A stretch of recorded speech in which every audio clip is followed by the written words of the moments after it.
everyone, it is Deanda here, and thanks a bunch for tuning into my channel today. Welcome. If you are new here, I hope that you will consider subscribing, but if you already have, then thank you so much. I do appreciate it. But today what I want to do is I want to tell you all about my must-haves that I personally use in order to keep myself free of the classroom cooties during this terrible, horrible flu season that we are in the thick of right now.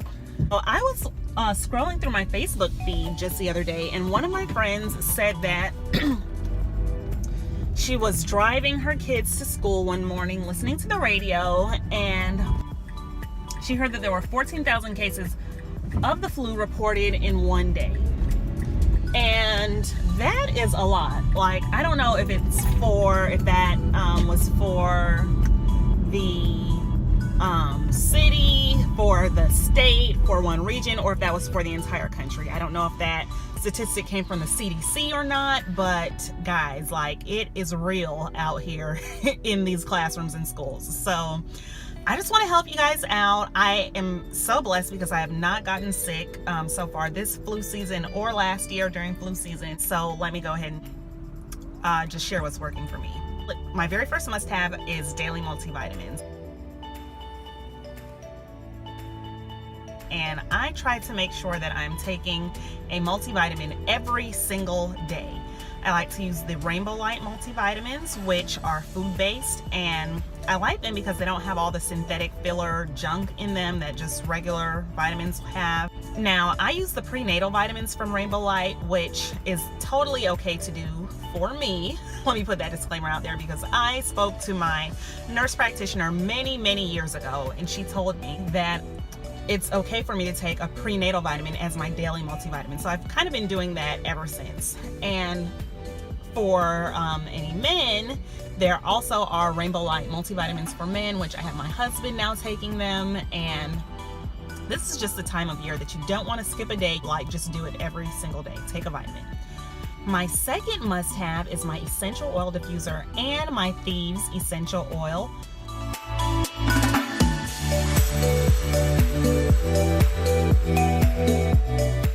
I have both products which I purchased from Young Living, and I now diffuse Thieves essential oil in my classroom every single day. So the whole reason that I even started diffusing essential oils is because last school year I was pregnant, and I was looking for a way to proactively stay healthy because I knew that as a pregnant woman I would not be able to take cold and flu medicines during my pregnancy. Thought of having a cold is bad enough, but like having a cold, being pregnant, and not being able to treat it would be like misery.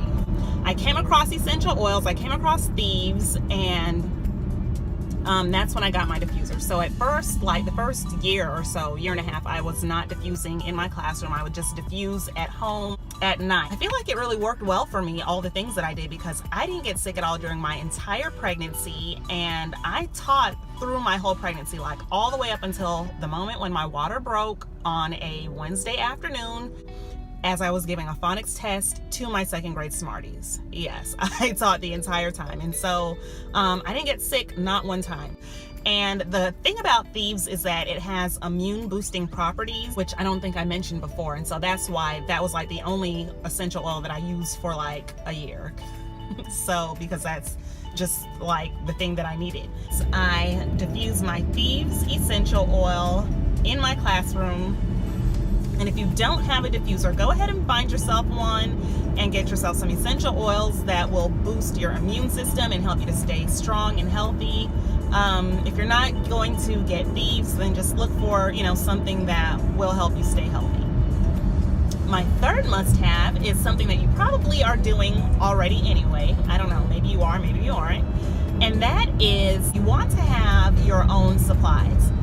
On my desk, I have a little green cup filled with supplies that only I use.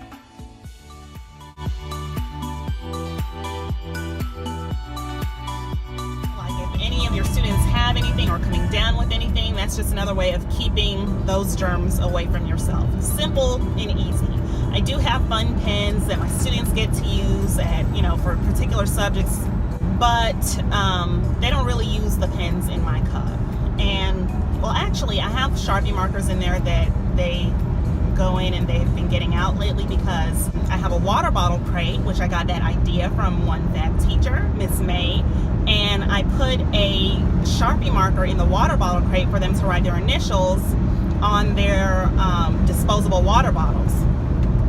Something happened to the Sharpie marker and it's not in there, and so they've been reaching into my cup using my Sharpie markers, and I think I just need to get them another marker for themselves, and that will solve that problem. My fourth must-have is a keen eye for kids. It's a keen eye for kids being kids. Now, when I say that, what do I mean exactly? When I say kids being kids, I'm talking about, for example, last week I'm sitting at my kidney table with a small group, and the rest of my students are at their desks doing independent work. I look up and I see one student take the left hand, 4 fingers, right hand, 4 fingers, proceeds to then put both hands in the mouth and start stretching to the right, stretching simultaneously to the left, and I guess maybe trying to see like how far, how wide can I stretch my mouth with my fingers in here. And so when I saw that, I mean, when I say the whole hand, it's not like a little bit like this, like hand deep into the mouth, okay? And so when I saw that, I was just like, I did one of these numbers. I pointed, I did like this, and I was motioning towards the sink. So that student knew immediately that what I wanted to be done was for them to get up, walk to the sink, and wash their hands with soap and water. And another thing, kids being kids, a lot of times students don't feel like getting up and getting a tissue to clear out their nose, so they will just literally take matters into their own hands. When I see that happening, I will try to discreetly tell the student, like, go wash your hands, or I'll tell them soap and water, or again, I will just motion to the sink and they know that they need to go and wash their hands with soap and water. I do have lots of hand sanitizer stationed throughout my room, all over, and the students do use hand sanitizer, but I feel like there's no substitute for good old-fashioned hand washing when it's time to just get rid of germs. And so I try to encourage my students to wash their hands as often as possible. And then another tip, I hadn't thought of this one before, but another tip is you as the teacher want to make sure that you're just periodically or even randomly washing your hands throughout the day. I used to have my kidney table really close by my sink, and when that was the case, like, I was constantly washing my hands. And when I finish guided reading, something I like to do is just like shake my students' hands, give them a firm handshake, give them a big smile and say, thanks for reading with me today, thanks for reading with me today. And so then I was, you know, like washing my hands a lot. And of course, like, never, you don't ever want to like shake someone's hands and then like have them see you just go wash your hands, because that's, I don't know, a little rude. But the point is, like, because of the way that I had set up my classroom, it was very easy for me to always get to the sink and wash my hands. Now my kidney table is further away from the sink. My desk, where I do my work, is like really far away from the sink, and so I may have to try to be more intentional about just kind of making sure that my hands are always washed and, you know, clean. So that's my fourth tip, or my fourth must-have. My fifth must-have is prayer. I am definitely a woman of prayer. I believe in the power of prayer, and if I'm not feeling well, I'm feeling some symptoms coming on, my throat's getting a little scratchy, or, you know, a little sniffly, I will pray over myself you know, to be well and to be healed.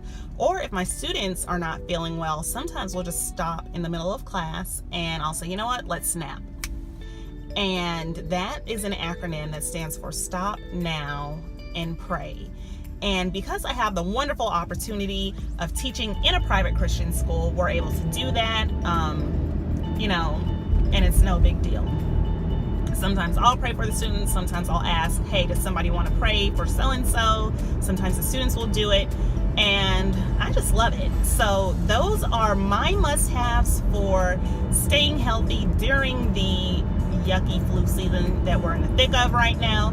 And if you have your own tips of things that you like to do, your own little tricks of staying healthy and beating the flu before it even gets to you, I definitely want to know what those are. I'm always looking for, you know, new ways to stay healthy, especially things that are natural. I'm really like kind of leaning more towards, you know, natural remedies and that kind of stuff. So go ahead and drop a comment if you have something to share. And that's all I have for you today, guys. Thanks a bunch for watching, and I will see you in the next video.